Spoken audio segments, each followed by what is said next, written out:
state to reconsider its own marijuana laws. A battle's brewing over the legalization of recreational pakalolo for adults here in the islands. And the monumental move by President Joe Biden's giving Hawai'i a huge push in that direction. We have a situation right now where we're looking at adult use legalization in Hawai'i. So this is a monumental day, and we look forward to more progress ahead.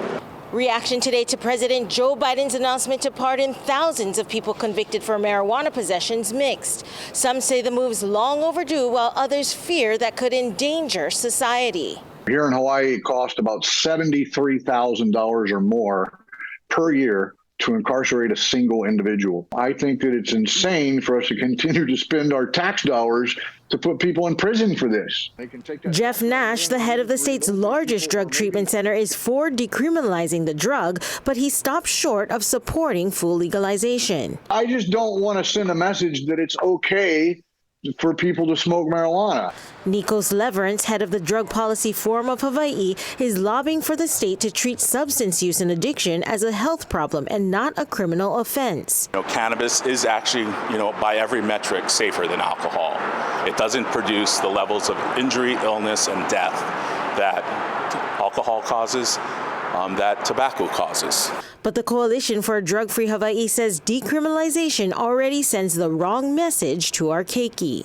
We have to be mindful that there's going to be consequences, and it's those consequences that we have to stay on top of, and not just in the person, but in society, because you're going to see crime rates go up, you're going to see accidents happen. Honolulu prosecuting attorney Steve Alm says Hawaii's decriminalization of up to 3 grams of marijuana in 2019 has already kept many people out of the criminal justice system.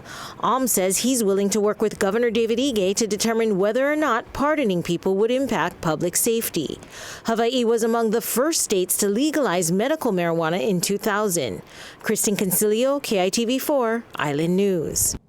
Following President Biden's announcement he would pardon marijuana offenses, Governor David Ige's office issued a statement saying Governor Ige supports measures that align state and federal laws on this issue and is reviewing the president's request to determine whether it's consistent with state law and in the best interest of the people of Hawaii. The governor has the authority to issue pardons in accordance with the state constitution. The governor added, it should be noted, Hawaii's legislature recently reduced the personal possession of 3 grams or less of marijuana to a violation. And we also reached out to Democratic candidate for governor Josh Green for his response to President Biden's announcement.